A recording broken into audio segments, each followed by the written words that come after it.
There is a specific acoustic frequency that instantly spikes cortisol in the human brain. It isn't a siren, and it isn't an alarm clock. It's the thud of a heavy object hitting the floor, followed by 2 seconds of absolute silence, and then, inevitably, the wail. It's the sound of sibling conflict, and if you are like most of us, your body reacts before your mind does. Your shoulders tense, your jaw locks, and you are already moving down the hallway before you've even decided what you're going to do. We treat these moments as emergencies. We treat them as fires that must be extinguished immediately because the noise, the discord, feels like a failure of the family unit. But I've been wondering lately, what if the conflict isn't the failure? What if the conflict is actually the curriculum? And if it is the curriculum, then our role isn't to cancel the class, but to figure out what kind of teacher we're supposed to be in that moment. The dilemma usually splits us into 2 camps, often depending on how much sleep we've had or how we were raised.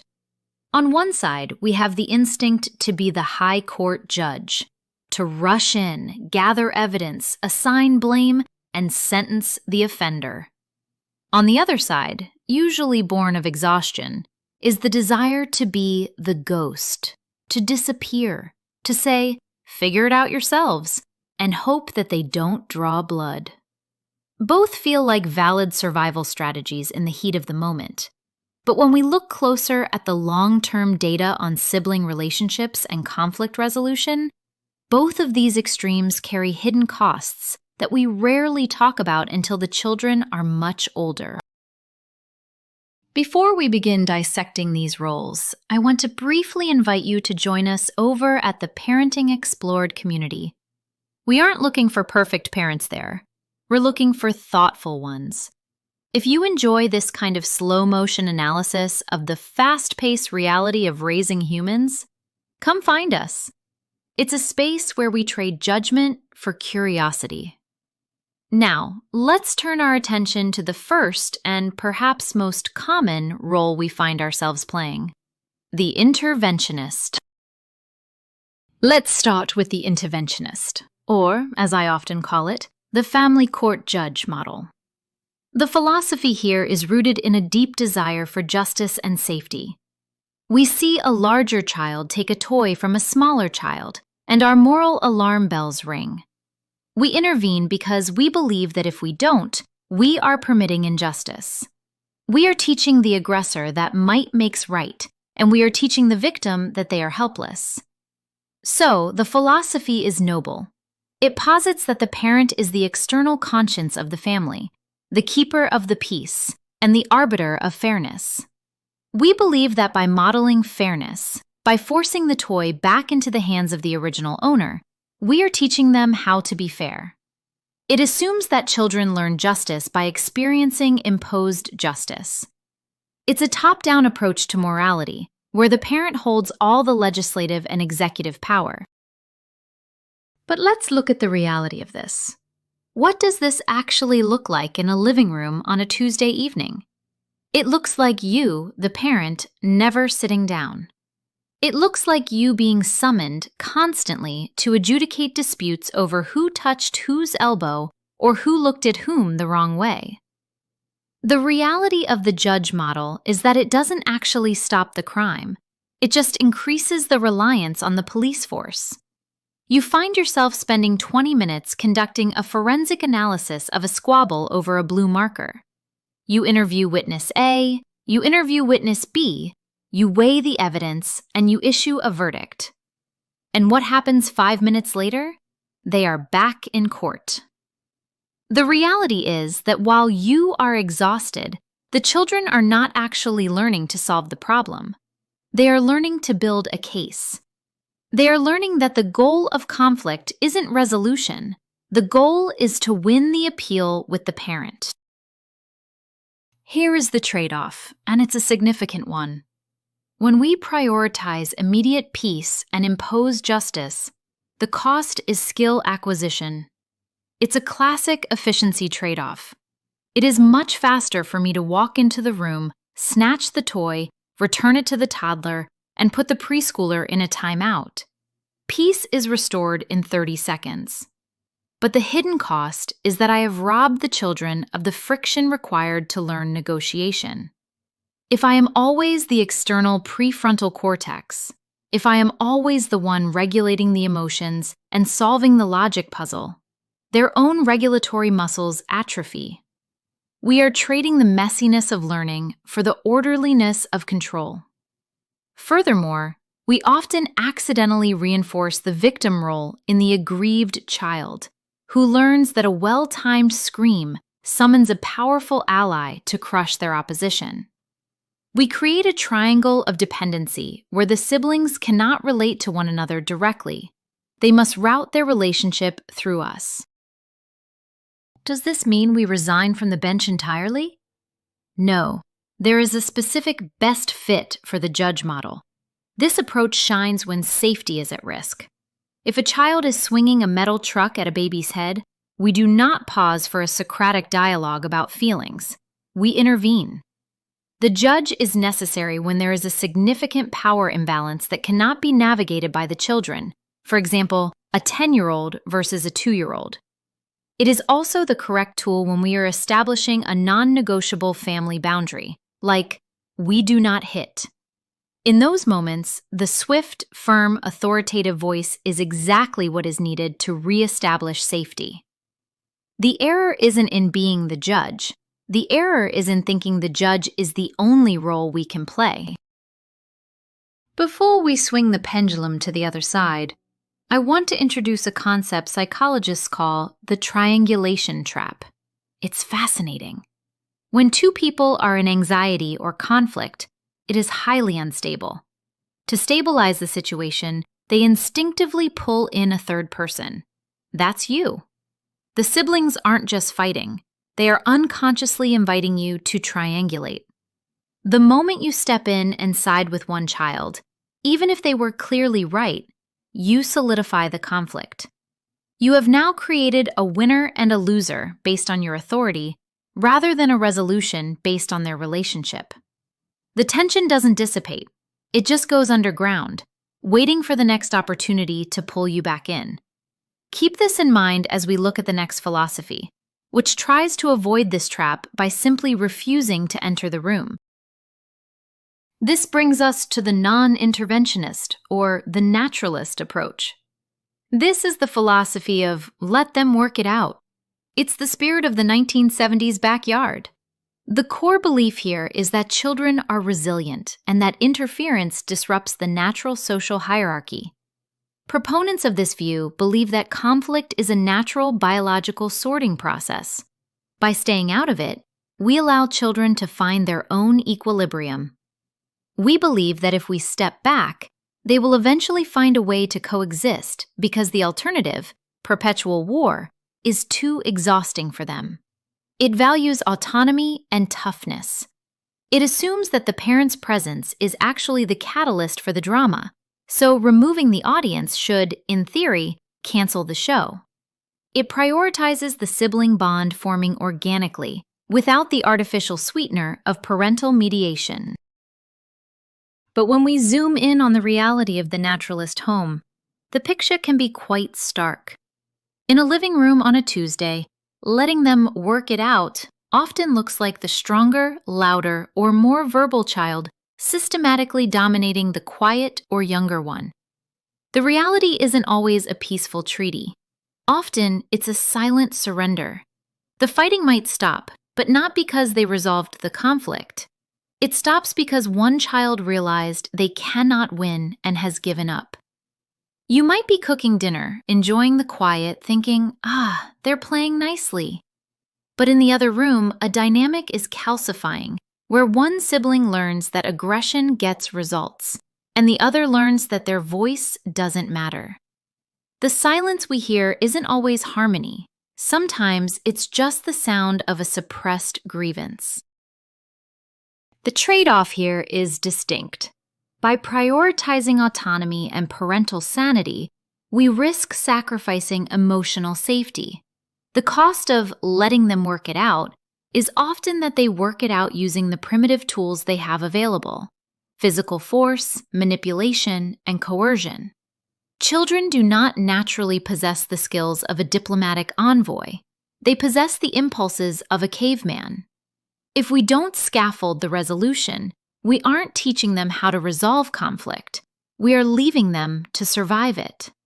The long-term risk is a sibling relationship built on dominance rather than mutual respect. The younger child may grow up feeling unprotected by the parent, while the older child may struggle with empathy because they were never challenged to consider the other perspective. However, just like the judge, the naturalist has a best fit scenario. This approach is incredibly effective for low-stakes bickering. You know the type, the whining about who is breathing too loudly or who is sitting on the wrong side of the couch. In these moments, parental attention is oxygen to the fire. Stepping back and saying, "I trust you two to figure out a seating arrangement," signals confidence. It is also the right approach when the children are well matched in capability and temperament. If you have two 7-year-olds who are equally verbal and assertive, stepping back allows them to test their social boundaries in a relatively safe way. The naturalist approach shines when the goal is to stop micromanaging annoyance rather than ignoring genuine distress. There is a piece of data that often gets lost in this debate between intervening and ignoring. It's the biology of the red zone. When a child is in high conflict, they are operating out of their brainstem and limbic system. Their prefrontal cortex, the part responsible for logic, empathy, and future planning, is literally offline. It's disconnected.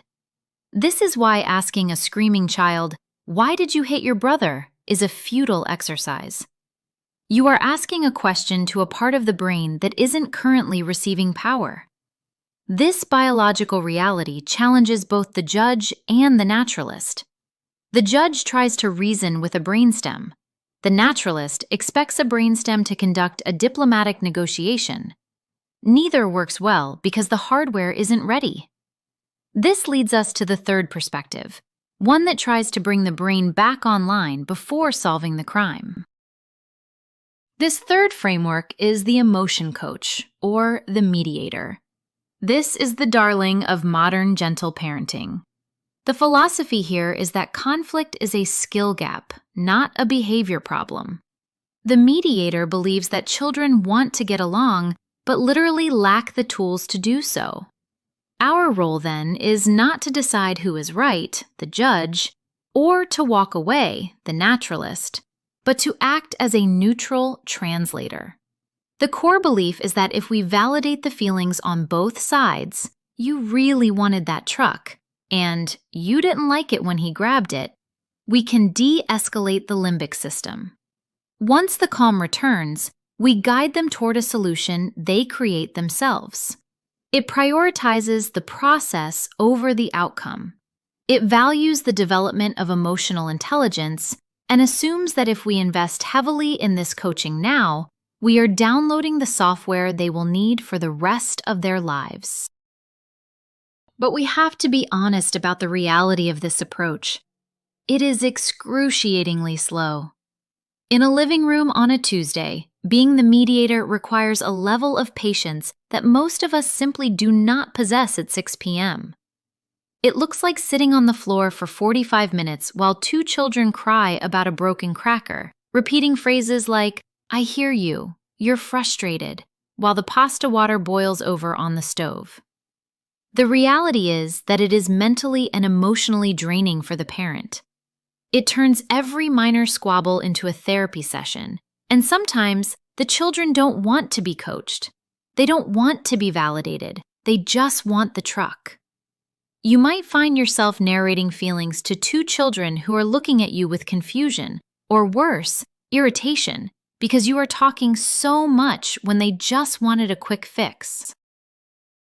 The trade-off of the mediator model is the heavy tax on the parent's mental load. We are prioritizing long-term skill building, but the cost is our own energy reserves.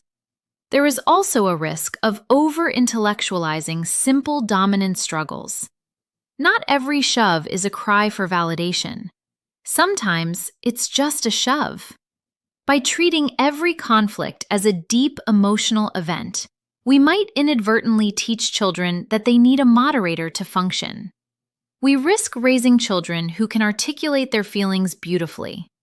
I am feeling frustrated because my boundary was crossed, but who still struggle to simply say, "Stop it," and walk away. We risk making them dependent on the therapy of the interaction rather than the resolution. So where does the mediator shine? It is the absolute best fit for repetitive, high-emotion conflicts where the children are stuck in a loop.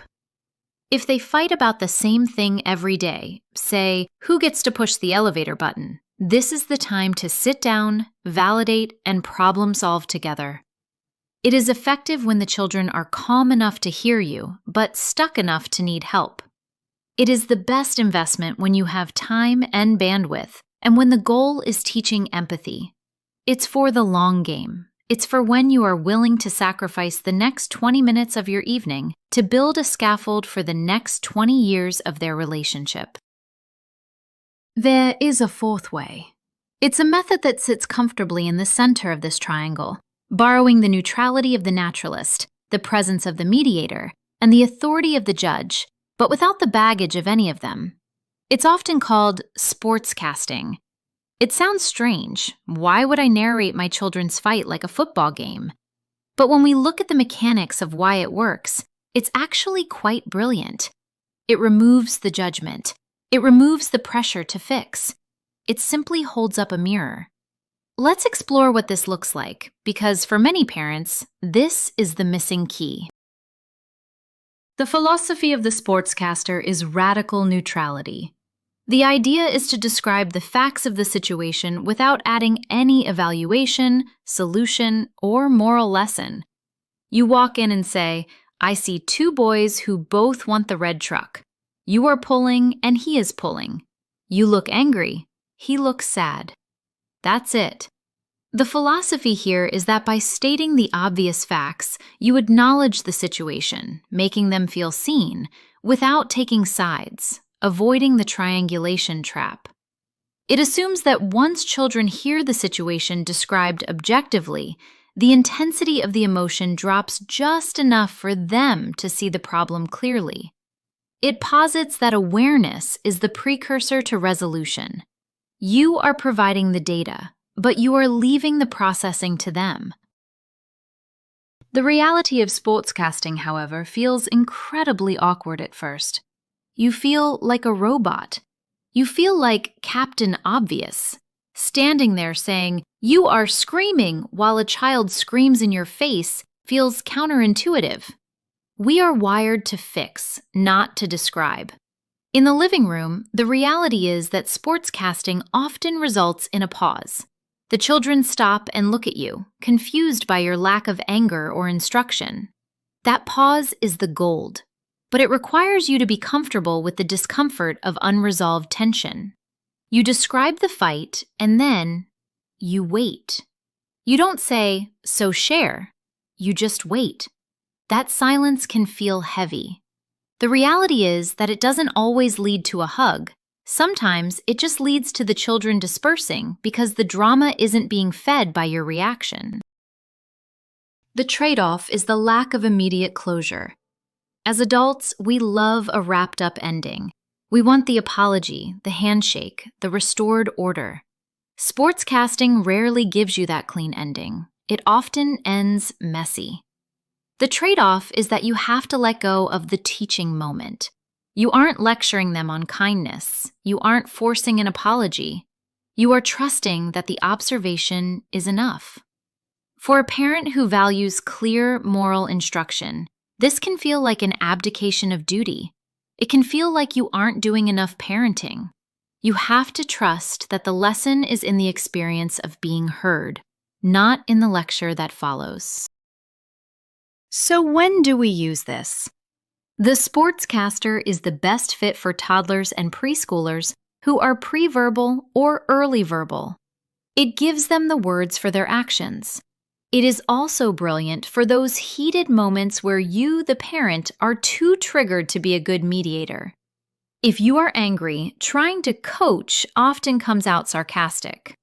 Sportscasting is a safety rail for the parent. It keeps you calm because you only have to stick to the facts.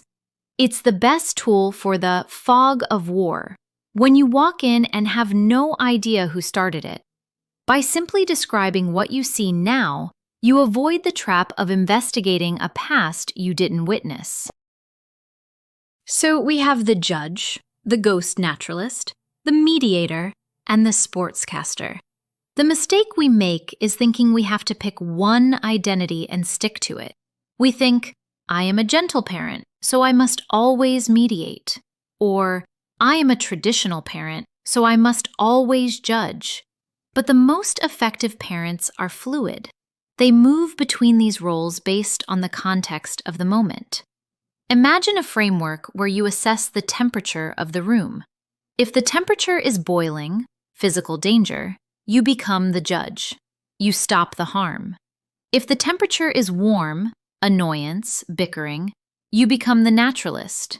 You step back and trust them.